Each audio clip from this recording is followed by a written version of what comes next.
We're excited to welcome Tim Donohue to the show today. Tim is a corporate real estate advisor, former basketball coach, and mentor extraordinaire with a deep reservoir of knowledge and wisdom to share. He takes us on a captivating journey from his high school dreams of basketball stardom to navigating the professional world with purpose and determination. Through his raw and relatable reflections on failure, resilience, and the lessons he's learned, Tim delivers a fresh perspective on embracing change, building meaningful connections, and discovering your true path. This episode is packed with game-changing insights that you don't want to miss. Alrighty, well, welcome Number to... are we on? 33. 33? 3.3. Larry Bird. Season 3, Episode 3. Welcome to Founding Up's Uncharted Your Sidekick for Life. Episode, well, we just said that. 33, yeah. It's Season 3, Episode 3. And we have a great friend in the house. Before we do that... I'm glad to be here. Thanks. Let's start with... Before we talk about the friend, let's introduce Leon. Yes, hello, everyone. Natalie's sick. Yeah, she's Very at home under the covers. I think she just didn't like you, but that's okay. Yeah, that's what we told her, don't come. Take a number and get in line. So yeah, today I'm first. So hello and welcome, everyone. Dr. Leon Vanstone, rocket scientist, storyteller, idiot, co-founder of Founding Up, co-host of Uncharted, and many other things. Love it. And I am Dan Tillard, also co-founder at Founding Up and co-host at Uncharted. And we'll leave the rest as a mystery because there's a lot. Mystery. These gray hairs just have a lot of history to them, and we don't want to dive into all those things. But today, friend in the house. What's up? Good morning. Tim. Let's just let you introduce yourself and who you are and what you do. Well, I like Dr. Vanstone's introduction, but I guess I'm not a rocket scientist. So Hey, man, it's not that I can't. Not everybody can be. Casual rocket scientist drop. Tim Donohue, corporate real estate advisor with CBRE. But more importantly, proud dad of 2 little girls. Yeah. And really excited to be a part of this and share some things for your audience and when they're of age with them. Yeah. So thanks so much for having. I appreciate it, guys. I'm honored to be here. 100%. Well, we asked you on the show as we want to get a diversity of like life paths and how, mentorship has been impactful for us, and it's what we're working on and Founding Up and lots of great things ahead on that. But also we understand that it impacts people's lives throughout their life, and it just comes in different waves and different ways and just changes trajectory for people. So getting these diverse stories like what you do now, but going back to 14, 15, 13, whenever you had these dreams of what I'm going to become. Right. What did that look like? Well, you're asking me to dig deep into the memory. Yeah. Sadly, I turned 45 a couple weeks ago. I remember when I was 14 or 15, like you said, thinking, man, 45-year-olds are just old, ancient. Like ancient. Are they autographing copies of the Bible to hand them out? And so, for the listeners out there, it's definitely 45 is the new 30. I hope. Right. I feel good, and there's lots of wonderful things to be looking forward about, and I think that's definitely a message that is going to be good to convey. When I was entering those kind of formative teen years, after the aspirations of being a professional basketball player smacked me figuratively and literally in the face of reality. But when did that happen at 13 or 14? Or were you still like, I'm going to be that basketball player? Because, by the way, those that aren't seeing this visually on the podcast, Tim is like 6'6".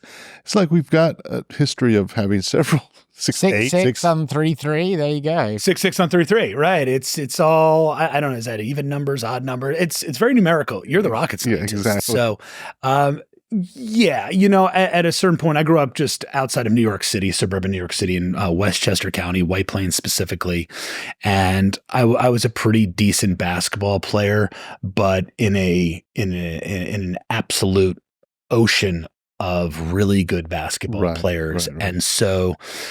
I love the game. I loved the game. I love the game. I coached for 20 years after my playing days were done, and it was an opportunity to kind of give back in a way, kind of some of the themes that we're talking about today, and kind of pass on not only the game of basketball, but some of the big fundamental things that I think bring anyone's success, which is teamwork, discipline, respect for your opponent, game planning, kind of you can play a chess match on the basketball court.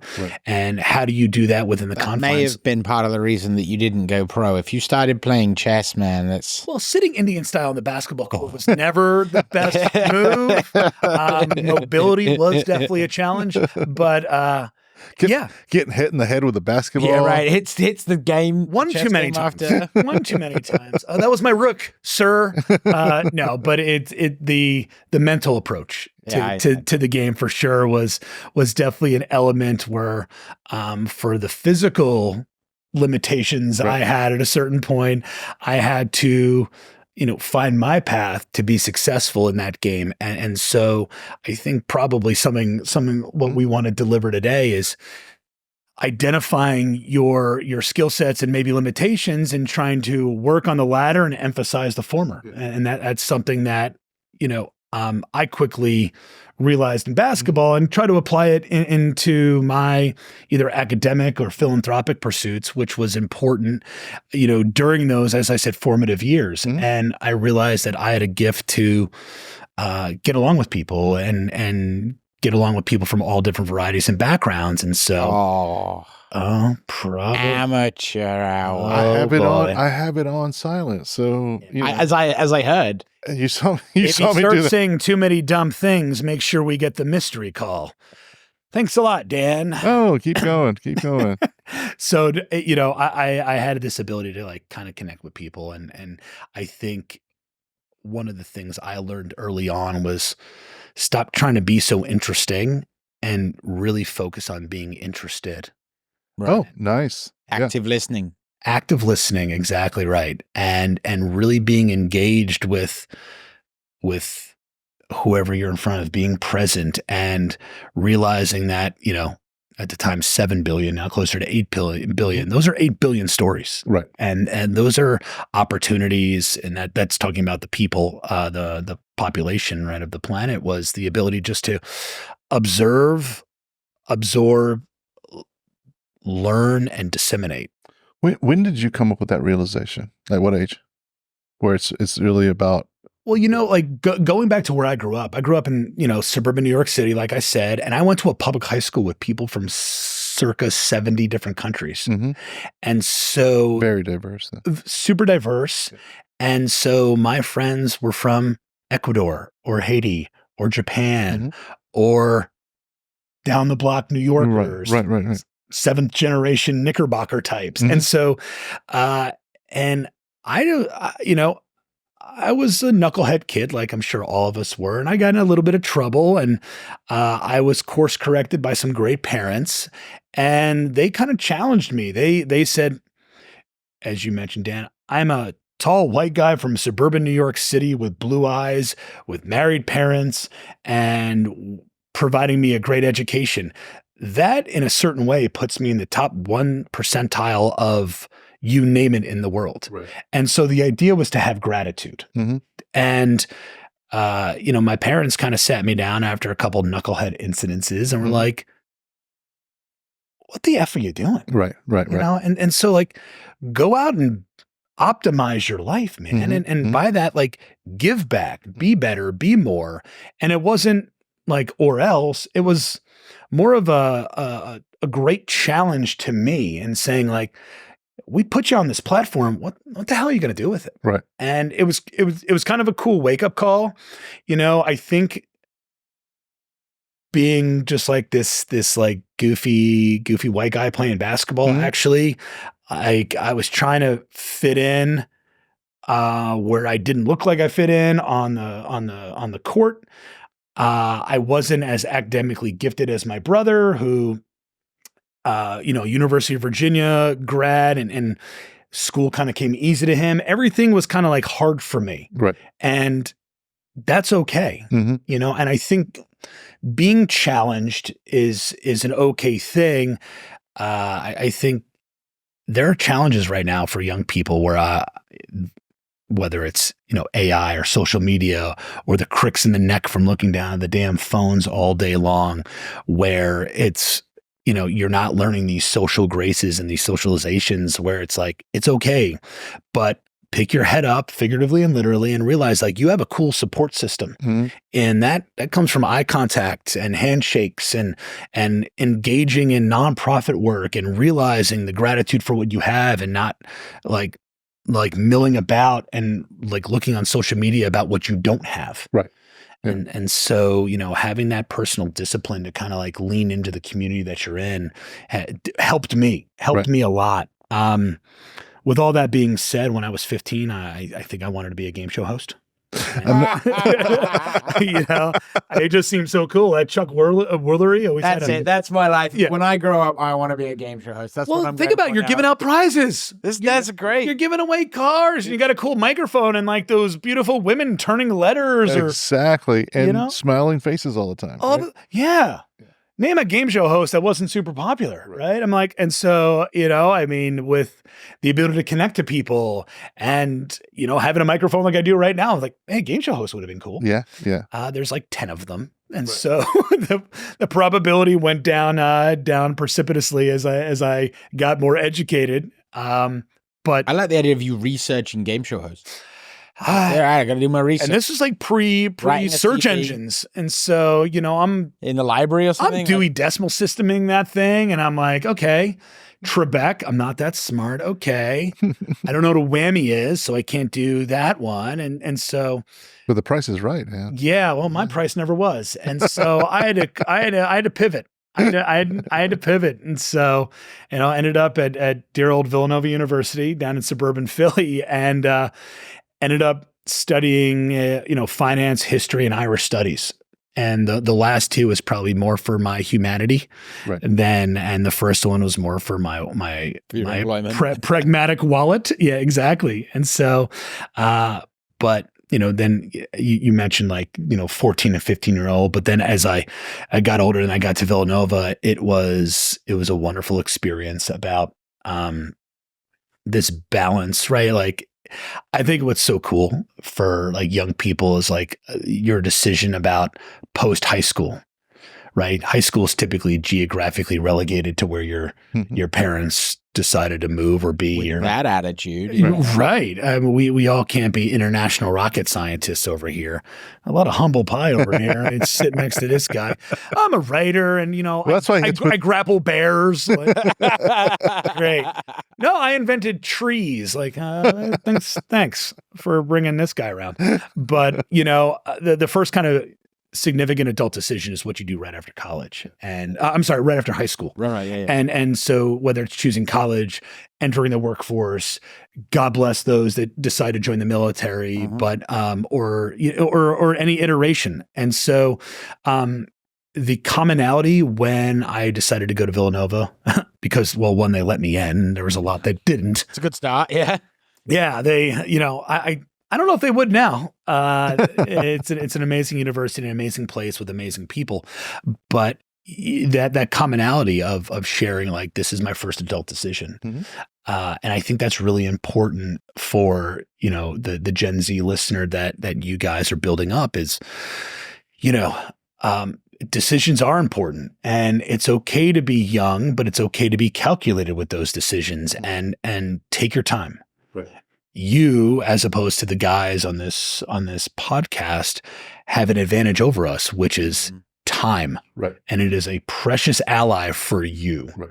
My father recently, made mention of, I was talking to him about like, someone that we both know and just that person's having conflict with their parents in their mid 40s. And their parents are like 80. Mm-hmm. And my father said something pretty profound. He goes, at a certain point in your life, the world stops caring about your potential and they only care about what you've done. Right. And maybe my age, our age, right? Mm-hmm. Like mid 40s.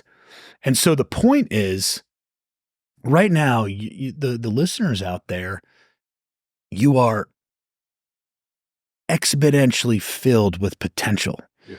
And so being calculated with the risks are good. Mm-hmm. Go fail. Mm-hmm. Like go fail a bunch, because at least that means you're fucking trying. You're discovering. You're discovering. Mm-hmm.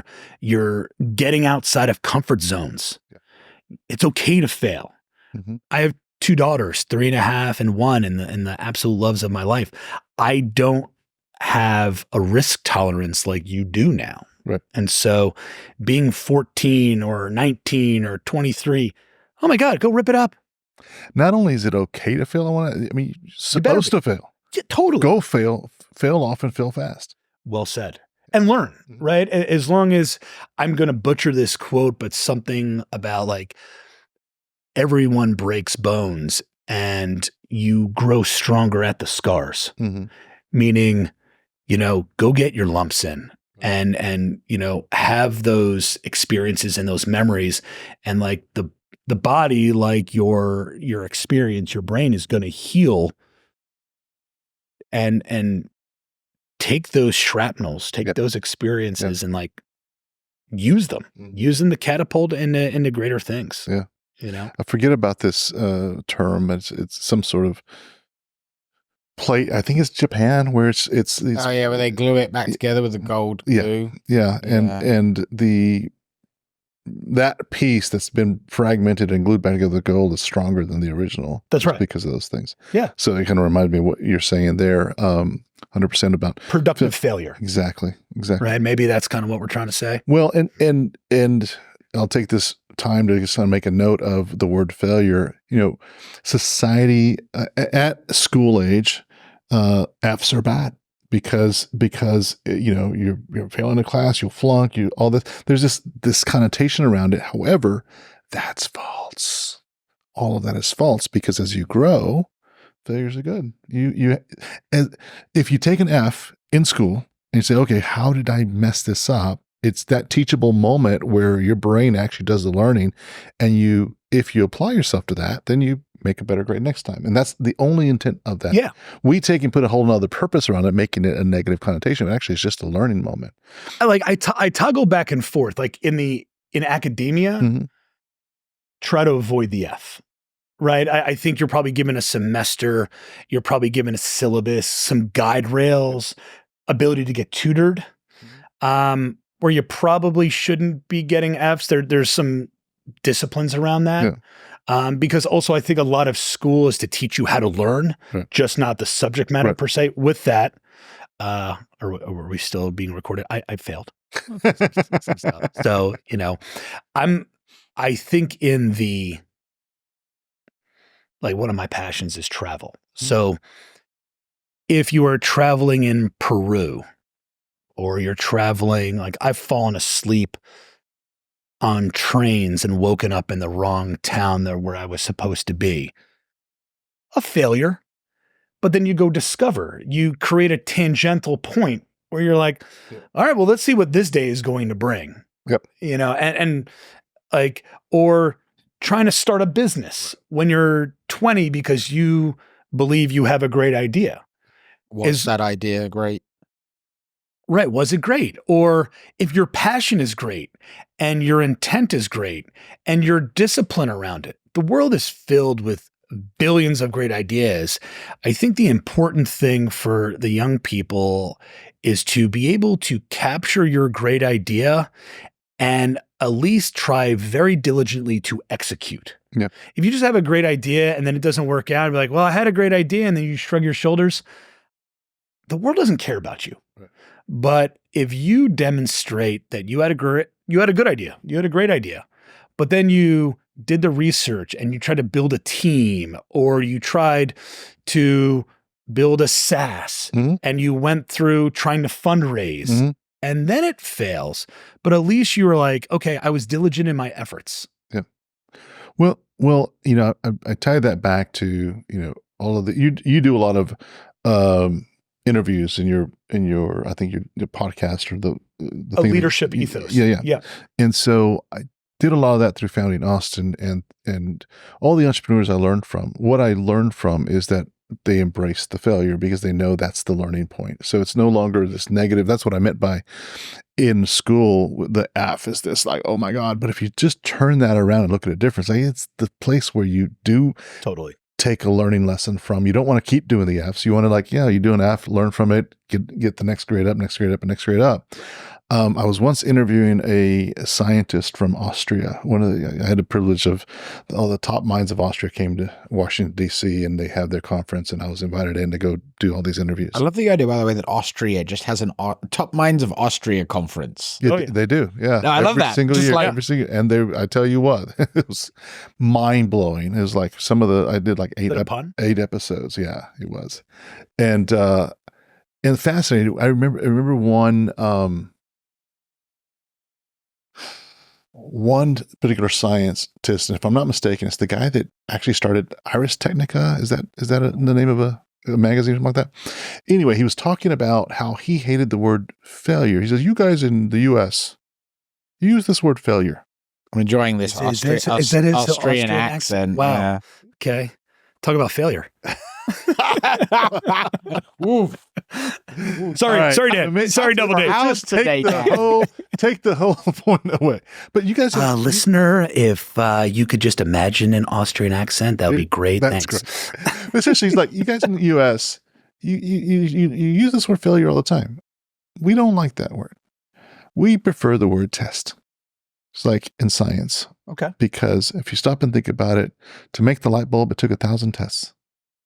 Right. And all of a sudden that puts a whole different spin and perspective on the word failure, because that's what it is. It's like you're not necessarily failing. You're just testing things until you find the right thing. And so in your, when you were talking about earlier about business and start and go and have your idea and take a stab at it and go and do the things you're learning every item around that business, the raising money, the ideation, the bringing partners in, all of that is learning. It's a huge ecosystem, and to not be scared of it, right? Because no one, I don't care if you're just the recently graduated top of your class at Harvard MBA. Right. You're not like you can't be a master of all. Right. And so like there is a beauty in vulnerability and saying what I need. You know, even rocket scientists, even professional Austrian accent impersonators, we all, And one of the things that, you know, I was noodling on, right? What's interesting in all of that is you could say you failed out of basketball, right? Because you're not a pro player or whatever. Sure. You could say that, or you could have the mindset that looks at it that way. But if you take it another way, it's like you did all this work on the basketball court, and it taught you about, as you were saying earlier, it taught you about teamwork. It taught you about how to think about things, how to play chess on the court, right? Yeah, like, right. Do all these things. Those skills don't go away because you're not a pro basketball player. Right. You have those skills for the rest of your life. That is a foundation on which I'm sure you have built many of your endeavors that would never have worked if you hadn't failed out of basketball. So it's like if you just get stuck on this, oh, well, I failed, it didn't work. You're like, no, you tried it. That's a Lego. You learned a bunch of stuff, and you'll get to use those tools on that next endeavor. Not use. Yeah. Yeah, right. Those daily. Are in your tool belt, your Batman tool belt for the rest of your life now. Yeah, I mean, that's exactly right. I think there's a reason why several athletes go into competitive professions. It is part of that DNA of, well, competitiveness, team orientation, this hard work, and not that other, my career is 100% commission. And so there's absolutely a competitive nature to it. Right. And so I often say, like, corporate real estate advisory is my new sport. Now, I've been doing it longer than anything other than playing basketball, but holy crap, it's getting pretty close, you know? And so that's exactly right? Taking the foundational skill sets is something where you can apply, I mean, hard work, respect, discipline, teamwork, useless passion. Like, never come up. I'll just go intern back at the kissing booth. How come there's no line? Talk about failure. Yeah. That was your first business at 20. Yeah. And epic fail. I mean, not testing. There was not even any testing. No customer discovery. No customer discovery. No Yelp reviews. It was pretty pathetic. But I'll tell you, like, anecdotally, and Doc, you brought up a really good point. Like, I tested out of basketball for sure. But my love and passion for the game translated into coaching for 20 years. Right. And I'd say outside of my daughters, and I've done some cool volunteer work, Haiti after the earthquake, Kilimanjaro for raising cans of food for kids.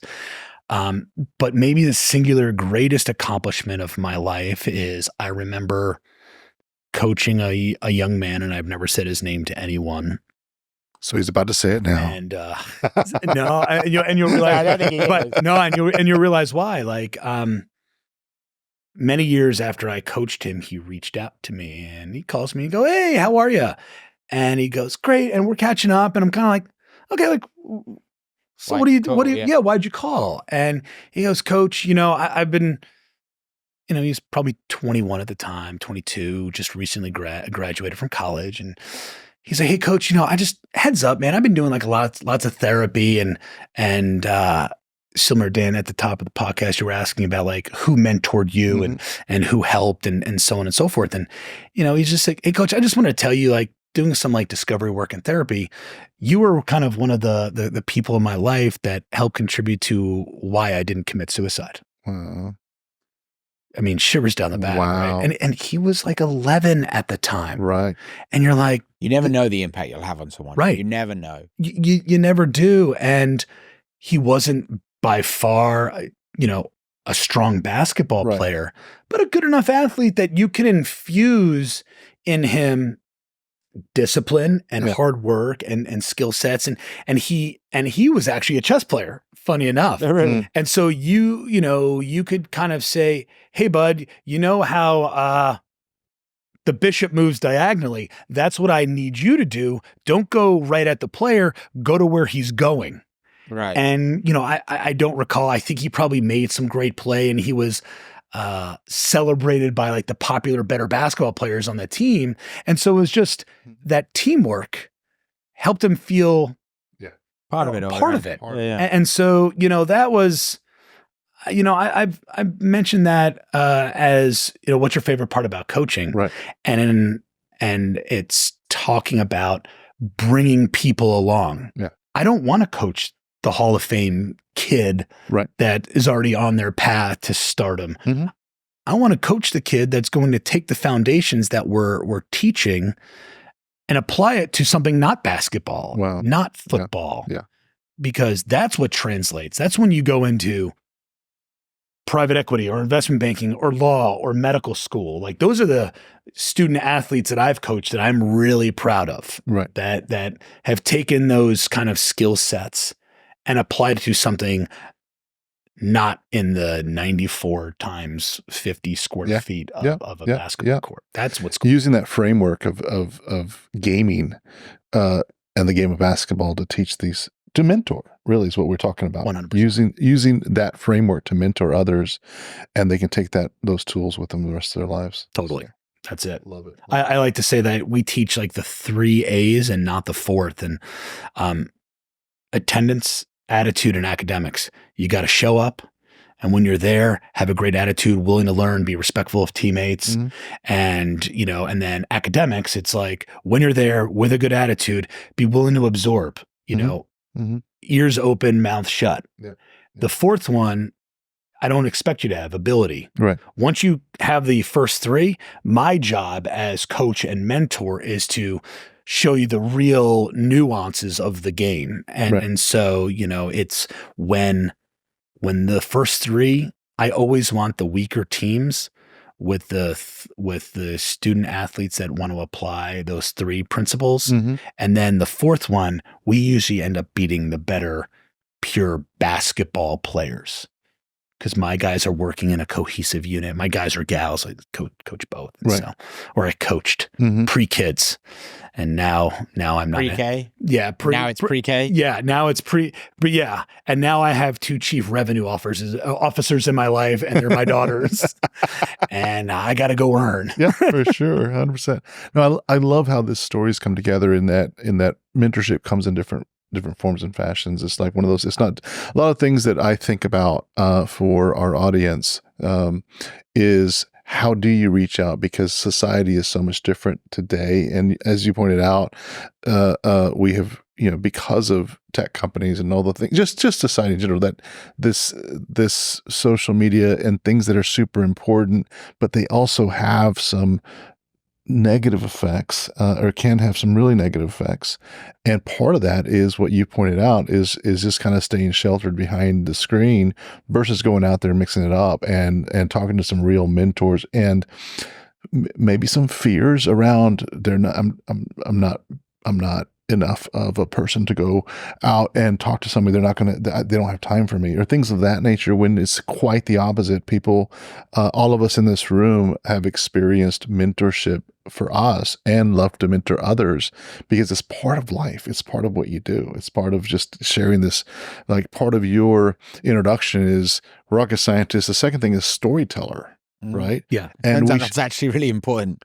And storytelling is so important, and that is mentorship. You're telling a story of what you've learned, and you share that knowledge. You pass that knowledge through story, because that's what makes it happen. So it's super important. Any mentors that you look up to now, or it has impacted your life to get into real estate, or how did that transition? Sure. I think one thing for young people to kind of realize is that a lot of ingredients go into the success cake. Mm-hmm.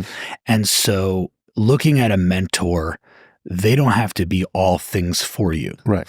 But really being observant and extracting what you like or don't like about that person. It's recognizing what's good in them. Oh, they're great at XYZ or ABC, but they're not great at this. Right. And recognizing both sides and just saying, okay, I'm going to take that Mm-hmm. part in. And so I had three mentors in real estate growing up in the business. Mm-hmm. And one was the best networker I've ever seen. And he was able to kind of just get into circles. I'm like, you're meeting with the Pope again? Like I'm like, how are you doing this? Yeah. It was really phenomenal. Right. The second one was a great canvasser. And by canvas, that's reaching out to companies or people somewhat blindly to try to solicit their business, kind of more of a pure sales tactic. And that gentleman is a gentleman and educated and prepared and respectfully aggressive, Mm-hmm. right? Respectfully aggressive. Yeah, I get that. he want like No one to push. No one to push. no one to ask, no one to push, no one to create. And then the third mentor I had was an amazing tactician. So you need to network to get the opportunities, or canvas to get the opportunities. And then when you get once you get this fish in the boat, you got to know what to do with it. Right. And craft, in my world of corporate real estate, figure out how to negotiate a lease or business terms or whatnot. And so that third mentor was absolutely phenomenal at that. I mean, there are stories, and this was back in suburban New York City, where he sold either a temple to a mosque or a mosque to a temple. And I bring up that point, like it was the ability to broker a deal between two typically opposing, organizations was really kind of, and it's beautiful. And I was like, man, that's Yeah. You should just head to the Middle East right now, buddy. Right, If you're doing those Right. if you're doing those kind of deals, just head over there and go solve some problems. Yeah. You know, and so, and you know, Dan, you kind of brought up a good point earlier, and one thing I do want to circle back to, because you said, do I have any mentors now? Several. Right. And like Limitless, you guys, you know, for thinking about things like this. And so I think mentors, again, come in all different forms and sizes and impacts. I think something that's important is me at 45, I get scared. Mm-hmm. You know, I get scared for asking for things, asking questions, and, you know, and really it's not the asking, it's the fear of being rejected. Right. No one wants to get rejected. And so when you are asking someone, Mm-hmm. I don't care if it's on a date or for money or for business or for a ride to the airport, no one wants to hear no, because it's an attack to self. Mm. And you don't get rejected scrolling, because you could just keep scrolling. Right. You don't get rejected like swiping on the apps. Or if you do, there's thousands or millions more right behind it. I need to emphasize, whether it's the testing or the failure, go get rejected and then force yourself to be okay with it. And a tactic that helps me when I'm entering a big meeting and I have to go into a boardroom, or I have to, you know, where I'm getting ready for the quote big game, right? And, you know, you get nervous, you get all amped up. I say, go find your Eric Purcell. And you guys might say, oh, who the hell is Eric Purcell? So Eric Purcell is my favorite cousin, with all due respect to my other cousins. Eric is a colonel in the Marine Corps. And throughout the times in his career, I have to go meet with investment bankers or startup technology companies. His office has been Afghanistan or Iraq, Right. getting shot at, trying to rescue soldiers. Mm-hmm. He's a pilot in the Marine Corps. And so, you know, now he works at the Pentagon. So when I go in and people have literally heard me whisper to myself, Colonel Eric Purcell. And then my shoulders come down and I'm kind of like, what the hell am I doing? Right. Like, what am I nervous about? Yeah. I'm a subject matter expert in what I'm doing. So preparation is critical, but I am not going to be nervous talking to another human being about how I can help them. Right. And so I often say to the young people, I have one young man that I mentor at Villanova University through their mentoring program. And I have another one that I mentor at Western Michigan University. And I just say, find your Eric Purcell. And then I explain like I just did. Mm-hmm. And so I say it now at 45, going into meetings. And so it's okay to be scared. You should be scared, because that means you care. Right. But find a way through it. And then if you get rejected, damn it, be okay with it. Yeah. You know, fight through, because that's a scar. Mm-hmm. That's a Japanese gold glue. Is that what we're, what are we talking about here? I got a name. I don't remember what it is. But maybe you're sniffing too much of that Japanese gold glue. I just can't. I'm a rocket scientist, man. I'm not a Japanese scientist. Oh, rockets can't go to Japan now? Is that No, that's JAXA. Don't think they use gold glue, but well, sure, fair. I love that. Let's jump into some questions here. So I think that it's now time. Let's pretend that you're a game show host. Yeah, time flies when I'm talking too much. I get it. All right. So this first question is from Bella. Bella is someone that we went to, we met at ACC, and she's got her question on. Let's see what she says. I just try to push, like, keep trying. It's okay. You can suck now. You're not going to suck later. Right, You know, right. you're not going to, who cares if you don't remember this line? Who cares if you fail that test? Who cares? Like, you can keep on going. Like, you shouldn't stop now. Because I used to be like, in such an all or nothing mindset where it was just so damaging, and I couldn't really like put a finger on why I wasn't making any progress in what I wanted to do because of that mindset. Just lucked out that kind of talked about what you were just saying. Weird. Isn't that weird how the universe kind of lines Yeah. things up? So it was Bella. Yeah. So two things for Bella is one, do care. Right. Like, if people are, oh, I don't care about that. No, care. Mm-hmm. Sometimes I a complaint against me, and there are several. More than one. More than I'm one. shocked. More than one. The lawyers are on retainer. No, no, it's you should care, and you should.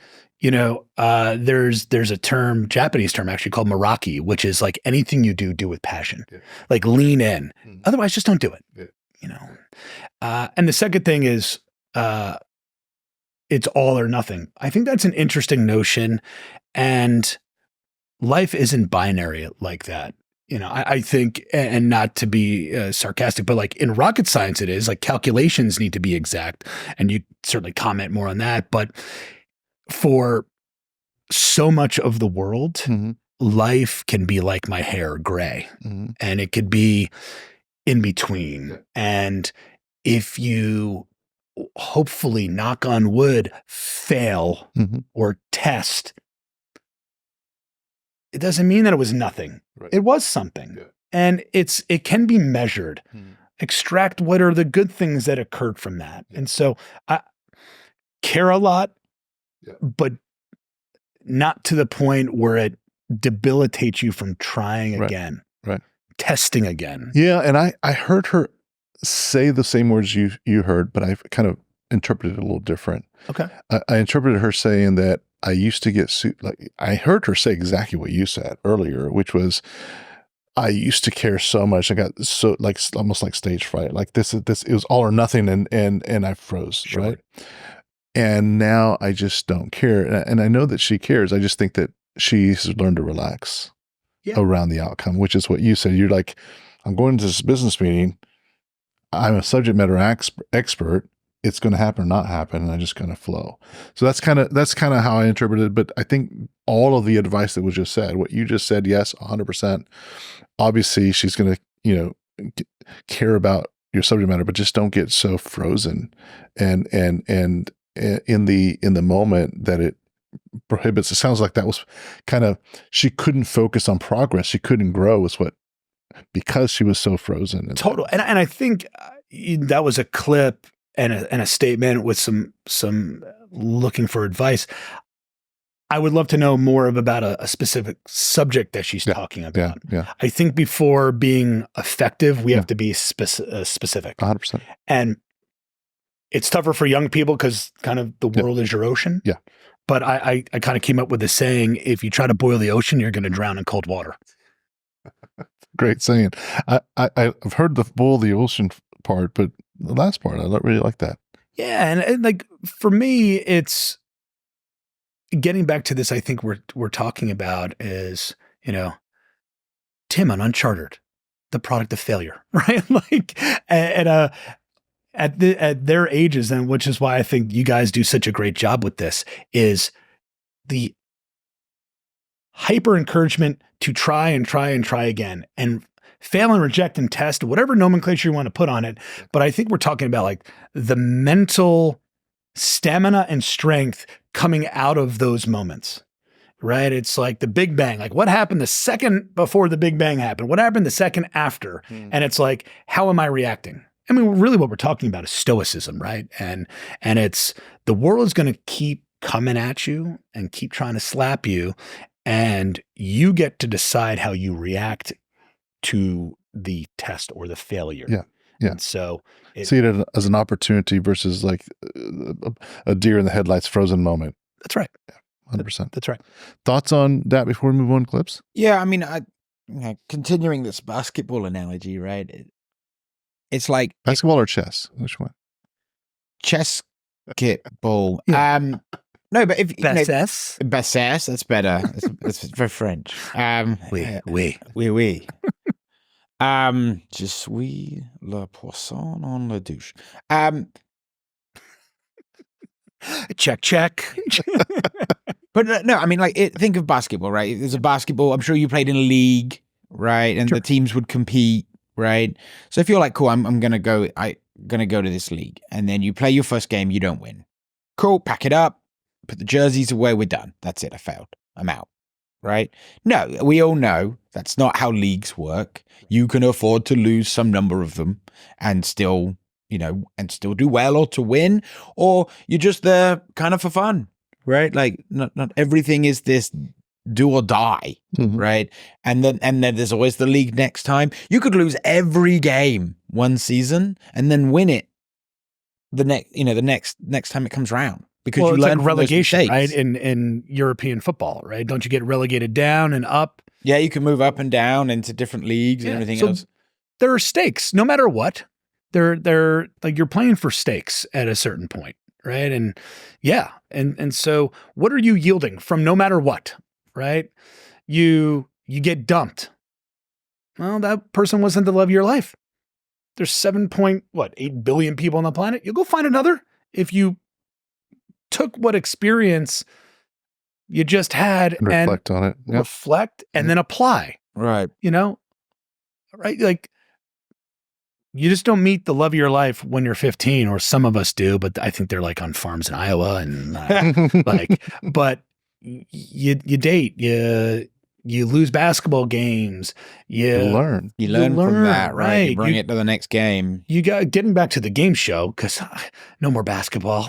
I'll start getting depressed. But you start getting a twitch. Like that game, like Blinko on The Price is Right, and like the disc that kind of comes down and shuffles.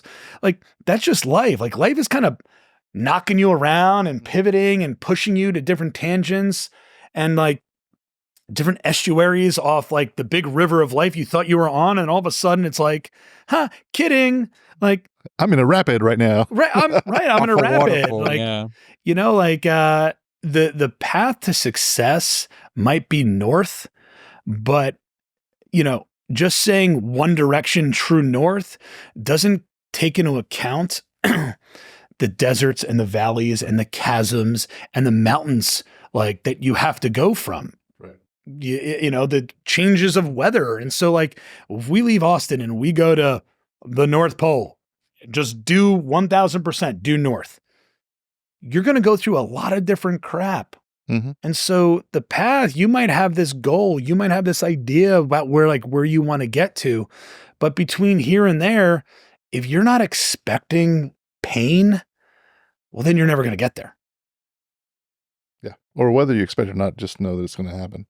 Right. And just to put this into like a positive perspective for people, because I don't want people to be, oh my God.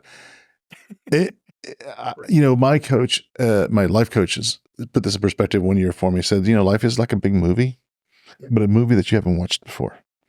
Because if you watched a movie and you know how it's going to end, it's not as entertaining.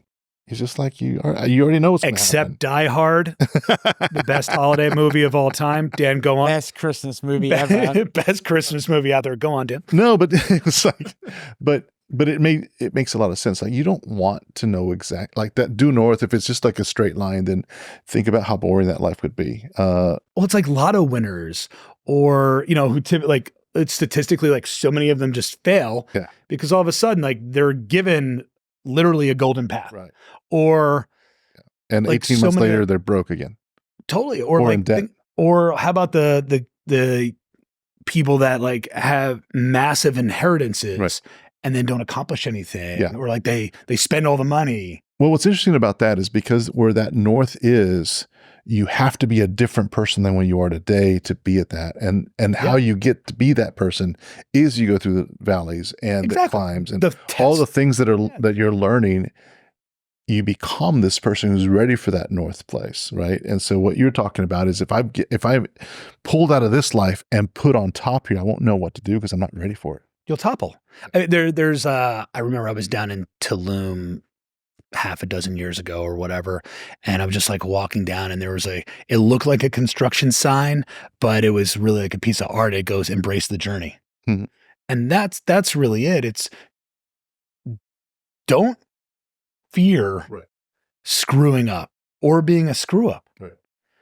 Don't fear, like build your foundation of ethics and morals and, how you're disciplined around use of time and the people that you want to be around. Yeah. And then go for it. And have that sense of adventure. Totally. Like life's going to bring adventure. Because by the way, it's happening. Mhm. Like life doesn't care about you that much. Exactly. Life is going to happen whether you want it to. Yeah, it So, does. sorry, we got who else? Let's get Santino in. Santino is also ACC student. Let's see what he has to say. What was the most difficult part of transitioning between college and high school, and what kind of task or management should I do to prepare myself for it? Well, I think that was appropriate. Yeah. So When you went, you said, and you touched on it earlier, you said you went from high school, then the biggest decision is going to a college, and there's that life transition. For the first big decisions. Yeah. Yeah. Wow. That's a great, so the question was, How do you manage the change? Part of transitioning between college and high school, and what kind of task or management should I do to prepare myself for it? You want it so one more time? no, good. Well, first, definitely learn how to do laundry. That Throwing away clothes and buying new ones, that doesn't work. it doesn't work. And God bless my mom, because when I started having to do my own laundry at Villanova, it was like, why is everything small on me? I'm actually losing weight. Oddly enough, losing weight in freshman year, and Clothes are yeah. shrinking. yeah, it's very weird. I do think the biggest transition from high school to college was that need to assert self-discipline. Yeah. Was the little cocoon of family and community that, at least for me, I grew up with. Like my whole life, I grew up in White Plains, New York. And so I had my pizza shop, and I had my neighbors, and I had everyone you always knew, and they remember little Timmy. You get to college and they're like, Who are you? and we're preparing you for everything else. And so having that, you got to do your own laundry. You don't want to eat today. You don't have to eat. No one's telling you what to do. Right. No one's telling you to go to class. Right. They should have. You didn't get that memo? Weird. I got a schedule. I didn't know what that was for. Yeah, what's this piece of paper for? Is this Is this scripture? Do I have to do this? Is this a suggestion? And by the way, it kind of is. Yeah. And again, I think I said earlier, a lot of higher education is to teach you how to learn. Right. And it was important that you got to start to decide what you want to be, Mhm. and decide what kind of person you want to be. We say formative years, and they're probably still going on for all of us, Mhm. but certainly, having that foundation was really, really important. And so that's why a lot of kids will fail out freshman year, or was it the freshman 30? Because they're like, wow, mom and dad are no longer here. I mean, my junior year, I actually studied abroad in Ireland. And I remember there was a young lady who studied abroad with us, and she went to a different college. So I met her when we got to Ireland, and her father, a very big disciplinarian apparently, and she was of Irish heritage, American, but her heritage was Irish. And her father was in the FBI, so really stern, just kind of painting a picture. But for whatever reason, he said, oh yeah, my daughter, who was a commuter at college, I'll let her go study abroad in Ireland because that's our heritage. What could possibly happen? Well, I was going to say, she came off the rails. Rails. She went to different stratospheres. So it was her roommates, and we all lived just in the same apartment building. Her roommates, I think within the first month, had to take her out of 2 dumpsters. Wow. Yeah, classy. And it was just oh my goodness. It reminds me of a saying that my dad used to say. Well, I think it was dad, but essentially, growing up, it's like having this spring in your hand, and if you just go this, it just goes everywhere. But if you just release slowly, it stays. And that has always stayed in my head as far as how you parent and how you. So we talk about it with Jell-O, and if your hand's super flat, the Jell-O will just fall off. Right. if you squeeze too hard, it'll go right through your fingers. But if you, as a parent or a mentor, are malleable and moving as the jello moves because of the environment, the world, you're able to kind of hold on. So similar to the spring. And for the Gen Z and for these wonderful young people coming up, I think, the environment changing around them are things like AI and impact on the workforce, or social media, or disinformation on the internet, or, all these different, what is ag tech? What is, even studying finance at Villanova, I didn't know what private equity was. I didn't know what venture was. It's private. Well, and it's equity, and I have neither of those things. And so the world, I have empathy for these young people, where the world is just noisy. Yeah. Is that the word? Yeah, It's chaotic. What have you guys heard? I think that is the best word. How about that? Because you can describe it all kinds of ways. But literally, we had a guest on day before yesterday. Yesterday was talking about how, you think what the world is today, and he grew up and it was Vietnam. And it was like all these other things. So the world's always shifting and changing, but you can put negative, like, oh my God, the world's worse than it's ever been. And if you say that to yourself, then it is. But if you just say the world is just changing, it's noisy, and I've got to kind of find that focus to the noise, I think it's perfect, because it's not negative, it's not positive, it just is. I graduated in 2001 and kind of had fun during the summer, doing the last summer of summer job. And September 1st, 2001, I'm going to start applying for jobs in finance. 10 days later, I had a job interview on Wall Street. Knock on wood. I didn't end up, it was in the afternoon, but the whole world changed. Right. And, I think probably every generation probably has a version, whether it's the current wars happening in other parts of the world that are super intense, or a very scary election regardless. Right. With all the information coming in, like we said earlier, the world is coming at you. Right. And if, what's the saying? If you believe you can, or you believe you can't, you're right. Exactly. 100%. And so just believe that you can and get that thick skin going. I love it. And I think, the way I'd answer this as far as transition is, so many people think, well, let me rephrase that. At that age, when you're going from high school to university, it's like all these systems and all these, this big world is different. So you're thinking that you're adapting to this thing, and there's rules, and oh my God, I got to do these things. But at the end of the day, that biggest transition is, as you pointed out, is self-discovery. It is, that's the purpose of it.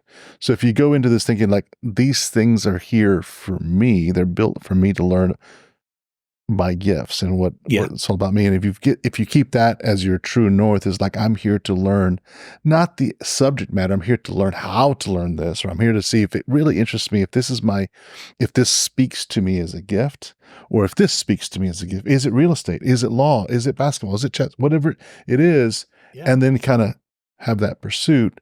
And if you keep that as your primary, like, North Star as to that self-discovery, it makes everything else make more sense.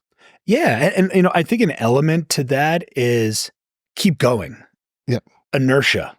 Right at the top, we talked about keep discovering, keep staying interested, keep moving forward. I think that to me is like an important element, and something, Dan, when you were mentioning the ability to pivot, like the pivot, let's not discount like changing majors. Like these are big things for young people, or, getting rejected or getting dumped or getting cheated on. To know Tim's had all those things happen to him. You keep bringing that up. he has a good cry session. But for me, in moments of like that acute sadness, right, where you're like, oh, like the world is just toppling on top of me. Something that brought me mitigation from that is like just recognizing, in the history of the world, very few individual human beings have only had that thing happen to them. And so guess what? There's a whole $1 billion business in divorce attorneys, Right. multi-billion dollars, Yep. or, cancer research, or, just no matter what you're going through, you're not alone.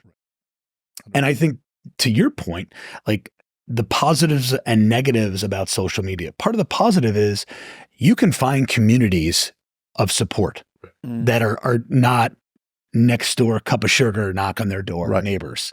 If you look at it, if you look for them. In other words, you change the algorithm for you, because if you don't, the algorithm will make its own thing, but you've got to deselect and select things that are good for your mind. That's right. That's right. Like, I think that's a beautiful amount of information to garner support or education. I mean, I think Elon Musk said, like, the greatest university in the world will be YouTube. Right.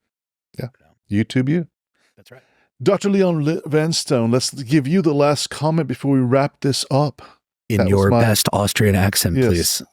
Get to the chopper. We're running out of time. See, that I That was understood. good. That I got. I am Finally. I'm European. I'll be back. I'll be back. I do not like this talk of failure. Anyway, not known for my accents, except for That was my pretty accent. good. Yeah. Weird, because that's exactly what it is. I made it myself. Thanks. Yeah. Going back, I suppose, to the question. Yeah. And just maybe a similar theme is when you go to university or whatever you do when you leave high school, right? Right. And the training wheels come off and you move out of your parents' house. It's that realization, as you said, like, oh, if I don't eat today, I don't eat. There's no one checking in. Right. If I sat in a dumpster, I mean, maybe you got some good friends, pick you out, but otherwise you'll wake up in a dumpster. Like, if I stay up too late at night and can't wake up in the morning, that's on me. Yeah, no, that is, and that'll happen. No one's checking the consequences. Right. Right. So it is now on you. It is you now, the first time you are actually responsible for your life. Self-performing. And, care enough to do something and to learn from your mistakes. Don't care too much that a single failure paralyzes you and you refuse to play the game, And, honestly, there's not really a good system. It's you have to go and you have to kind of suck at it. Yeah. Because there's no manual. There's no YouTube you're going to watch that's going to tell you how to be responsible and how to care. You're going to have to figure. But I think there's rules for that amorphous system. There's the one thing that I suppose that's worth recognizing. So it's like Dan said with the algorithm, right? There are so many ways of dealing with it. And those different ways, there's not one, there's no one, it's not, otherwise the self-help section would be one book. Right. Right. If people thought like that. And so you're going to have to go, ask for help. Yeah. Find these things, go to YouTube, look for stuff, find constructive things that suggest ideas and try them out. But if we were to boil down the self-help section, right, no matter what, I think it would be care, but not care too much to the point of paralyzation, like I said. Keep moving forward, right? Just never stop. Right? Never stop, right? Morality, right? Doc, I think you said like the foundation earlier. Right. Like, get out of we could go to the self-help section all day long, but I think what we're talking about, like, what are the half a dozen pillars that every successful person, every happy person have been able to that no matter what, when it boils it down, these are the things. Yeah. And it's, well, and I think you said something at the very beginning of this episode that was very insightful, which is at some point, it was not about me, it was about caring about someone else. And if we're talking about these pillars, why are we doing this? Is that we care about this entire generation, Gen Z. We care about everybody else. But at this point in our lives, it's so important to storytell. It's so important to mentor. It's so important to help another generation because we know there's challenges there. Yeah. And what we're doing is bringing guests in and let's share some of the knowledge that we've picked up along the road and put it out there so that someone in the audience, just like that person that called you at 21 and said you had this impact for me. If what we're doing through these podcasts does that for someone, then mission accomplished, because it helps them. In the I don't want to say darkest, because it's been a really great life so far and will continue to be, but like in pain points in my life, I made a decision to go volunteer. Yeah. And so, I had like a bad injury from something or other, and I went to a children's hospital. Yeah. And, I had a bad wrist injury. These poor kids are never going to walk. Right. And they're happy though. Yeah. And so when you start to realize that other people are going through it, to give back, give out some smiles, and you'll get exponentially more back. Yeah. We're in this together. That's right. That's funny that you mentioned that. We were talking to an individual a few months ago, and I was like, how are you changing the world? Just kind of a random question. And he's like, smile. I smile every day. And you think about that. Look at that smile. Oh, that's changing the world. Okay. Can we change it back? Can we change it back? That's in October. Change it back. That's a Halloween smile right there. Unchange? Rechange? Changer? But to what you said earlier is just even as something as, and I thought about that for a second, as something as small that's contagious as a smile. If you can just share that for someone's day, that may be all they need. So wonderful comments. Wonderful having you on the podcast. No, thank you, guys. This has been a great conversation. This is great. I wish we could do it all in Austrian accents, but different podcast apparently. No, for sure. Thank you, guys. This is great. I appreciate it. I hope it helped. It's a pleasure. When we get that letter in the mail saying Tim said this, and we'll make sure that, if it's certified, don't open it. I can't. Life lessons, folks. I got too much on my Japanese food plate. Letters, don't sign for do not them. do not touch it. Do not open it. I'll be in a non-extradition. Well, never mind. No, but I appreciate it, guys. Different podcast altogether. And that's a wrap for episode 3 of season 3. Embracing the journey, learning from failures, and forging meaningful connections, Tim's story is a powerful reminder of the resilience it takes to navigate life's uncharted paths. His mentorship mantra, care deeply but keep moving, challenges us all to embrace setbacks as opportunities and keep striving toward growth. If this episode resonated with you, share it with a friend, subscribe, and leave us a review. Have a question or want to join us as a Gen Z contributor? Check out the show notes for details. Until next time, keep exploring, keep striving, and remember, you're never alone on this journey.